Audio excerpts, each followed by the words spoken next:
अब यहाँ नारद भगवान रोवत हैं तो अपने पिता ब्रह्मा के याद करत हैं। जनवा सकेते परा मुनि नारद के भैया,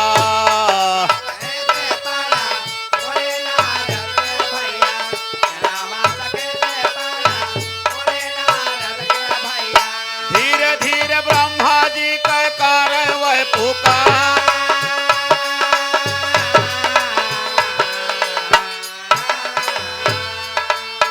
सुनी के खबरिया ब्रह्मा जी चलौले भैया,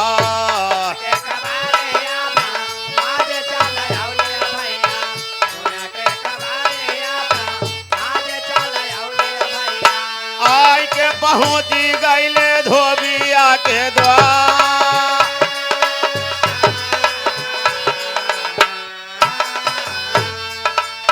ब्रह्मा का देख तो जरी गावा धोबिया भैया, है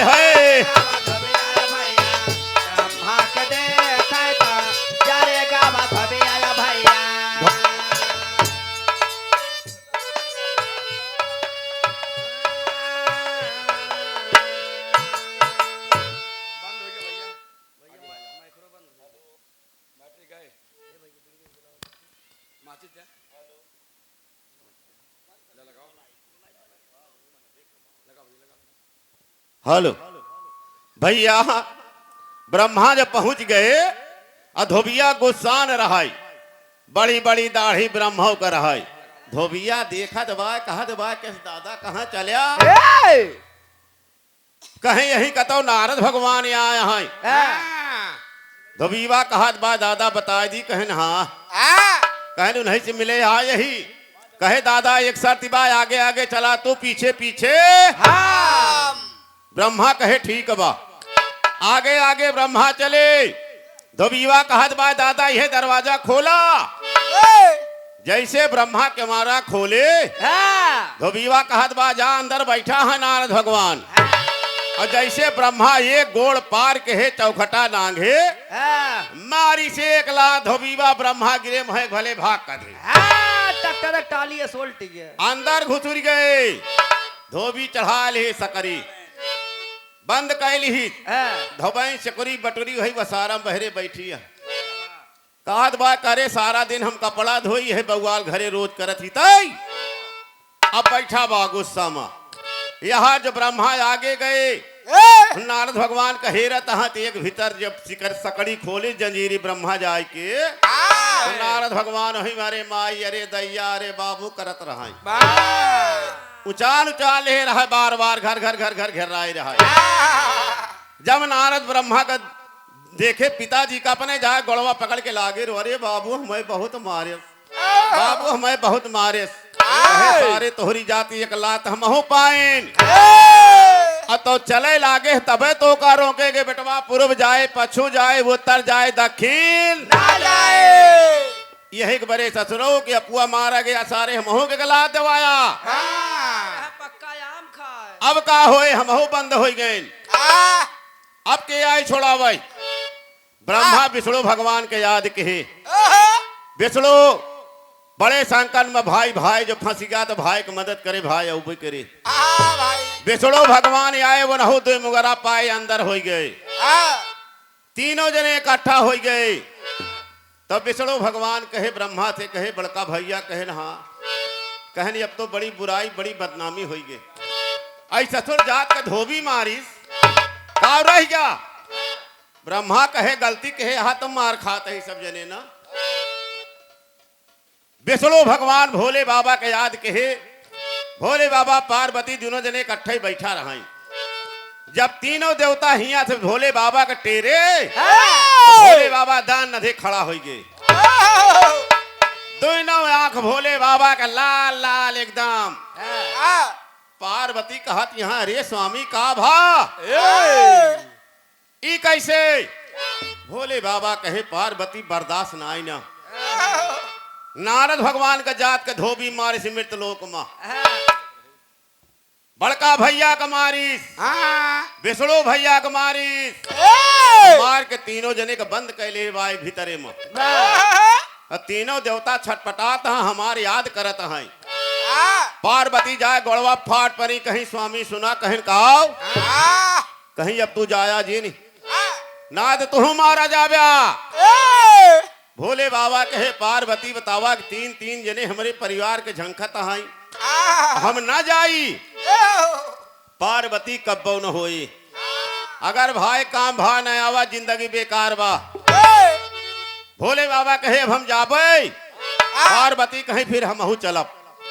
भोले बाबा कहे पार्वती तोहा जरूरत ना है ना, हमका जाए दिया हम बहुत ही। अब भोले बाबा अंतर्यामी धोबी के द्वारे भीड़ लागी बा, गांव के आधा मनई इकट्ठा हो गया है। के करे द्वारे जे जात बा धोबिया का पकड़ के ले जाए, पहले अंदर ही करत बा। तीन जने को बंद करे बा, सब भैया आरी बगल से झांका झूकी लगाए रहे। इतने में भोले बाबा ले नांदी बैल त्रिशूल डमरू बाजा धोबी के घरे के पीछे जाए के प्रकट हो गए।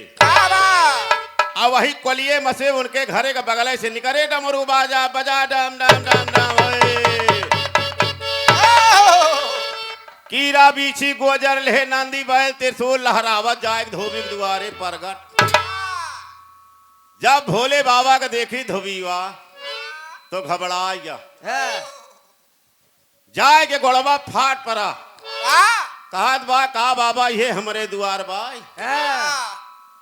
भोले बाबा कहे सारी बला जो तोहरे घरे में बाई। पूरा भूत बोलत बा तोहरे घरे। कहने कर मतलब कहे तोहरे घरे नारद भगवान, तोहरे घरे ब्रह्मा, तोहरे घरे विष्णु। धोबीवा जान तनान कि ये परमात्मा है, आए यहाँ इनका हम मार मार बंद करत है। वो करे तो दूसर शंका रही के सारे बदमाश है। जब भोले बाबा बताए तो भैया धोबीवा सनपात गया। जाए के दरवाजा खोलिस, कहत बाबा जा तुम्हारा आदेश बा, जा सब देवता से मिल लिया। जाए के धोबी दरवाजा खोलत बा। जब भोले बाबा गए अंदर, धोबी दांव खेल गया। भोले बाबा का मारिश ना आई, दान दे हुए जंजीरी चढ़ा लिहिस। चारों जने इकट्ठा हो गए। तब भोले बाबा कहे बड़ा गड़बड़ काम हो गया। चला देखी तो जो चारों जने आए तो धोबी बंद कैले रहा जंजीरी। करे कौनी की चारों देवता बिलाप करत हैं। कैसे मास्टर? अरे राम बिराने नगरी, हे बिराने नगरी, फंसगा चारों जन कई जनवा बिराने नगरी।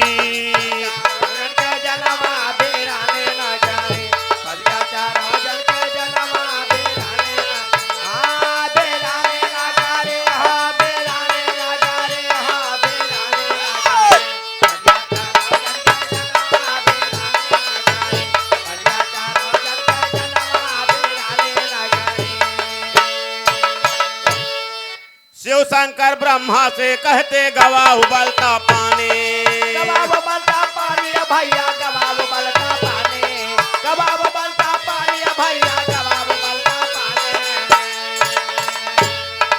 आसन डोला आदि शक्ति के और प्रगट भई महारानी धोबी धोबैन के भावनावा बिरानी नगरी।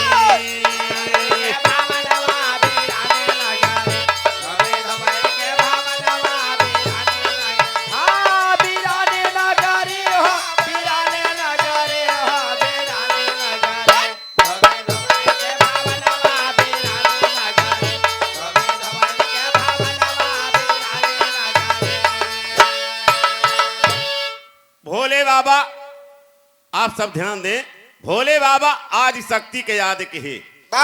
जान लिया आदि शक्ति के रही, आदि शक्ति सब देवतन के नानी लागत रही। भोले बाबा उन्हीं के याद कहे नानी जल्दी आवा ना, तो चार चार लड़का तो है मार खाता है रोवत है। आदि शक्ति बूढ़ा माई बढ़िया बुढ़िया वाला भेष बनाए के दांत भाड़ या कौन रहे, फटहा फटहा एक ठे कमीज पहिरे, एक ठे ठगनी ले और खाली वही चुतरे में तनकी भी कपड़ा लपेटे रहे। और डगमग डगमग दांत भाल ऐसे हीला डोलत आज के प्रगट हो गई।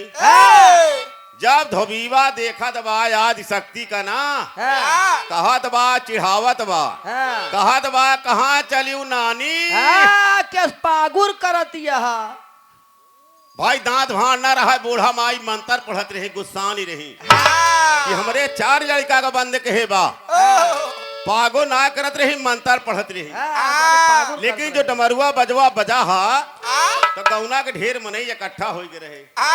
अब बूढ़ा माई जब पहुंच गई धोबीवा कहत बा क्या बूढ़ा माई पागुर करत यह गांव वाले खूब मजा लेत हैं हर आदि शक्ति पागु ना करत मंत्र पढ़त नहीं देखा कहीं काओ भैया धोबी और धोबा इनका सोगा सोगे देही बनाई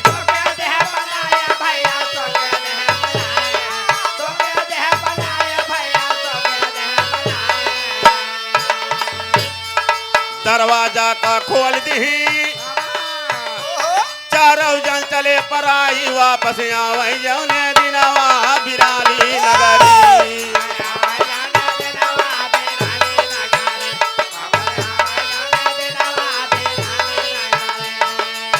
झलुआ बंद करा हो बनवारे हम घर मारे जावे ना झलुआ बंद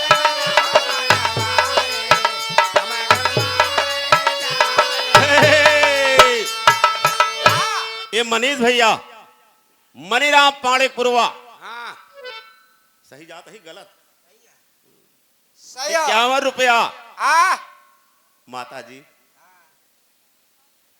हाँ अब सुन किया और इकट्ठा हो कुछ बता दिया लिया भैया माइक बताओ ने करी है इनके शर्म लागत यह है जैसे इस साल में एक दिन त्योहार आवत है ना सब जहाँ दलिद्र खींचे तो पीटे ते ज्ञानी को मन सेधु का नाम रहा ईश्वर दीन तो जो है गई सूप वूप लेके तो सब पीटे सूप ना तो कहाँ ईश्वर आवे दलिद्र जहाँ ईश्वर आवे अवय बेचारो जकरे आदमी की ईश्वर दीन नाम रहा है काव कहाँ जाने कहाँ वही आवे वही जाए वही आवे तो जब साथे में गए रहा कहाँ भगतू बहिनी तब कहा तहाँ ईश्वर आवे दलिद्र जहाँ है ये कहा यहाँ वही आवे वही जाए वही आवे हम सब भगावत है ये बुलावत यहाँ मन से दुख नाम ना लेत रही हुए तो एक ज्ञानी वही में रहा कहीं तू जंतु ना बहनी उनके मन से दुख नाव बा ईश्वर दीन यही लिए नाव ना लेती यहाँ अपन काम करत यहाँ को वही आवे वही पहले मेहरारू रही का कहत रही है भैया तो आज शक्ति जाने अपन मंत्र चलाए दे धोबी बनेगा सुग्गा जब धोबी सुग्गा बनेगा भर्र देख पेड़े बगा और जितना मनई गांव का रहा भाग दिया भर भर भर भर कहे बुढ़िया कमाल कबा भागिला नहीं सबका ही बना देगा कदहा कुकुर बिला बंगाल जादूगरनी आए देखा देखा धोबीनियों को बना दी सुगनी एक पेड़े पुहो चली गई सीताराम जपती है और दुआरे केहू मनाई ना रहेगा आवाज शक्ति ले ठगली गई खोल दी जंजीरी चारों देवता के इशारा की भर भर भर भर भाग दिया भैया वही देखा आज सुगना उड़त उड़त उड़त उड़त पहुंचा जनकपुर सुगनियों हुई पहुंच गए मजे मजे 6 महीना बीत गया हो सुगनिया हो गए गर्भवती पागल यकीन बात या सुगनिया हो गए गर्भवती और सीता अपने सखियन के संगे जात रहा स्नान करे सगरा में एक पेड़े सुगनवा कहत रहा राम राम राम एक पेड़े सुगनिया कहत रहा सीता सीता सीता और सीता सखियन के संगे बगलिए से जाती रही अब देखा का होत बा सखियन के संग सीता एक दिन करा चली स्नान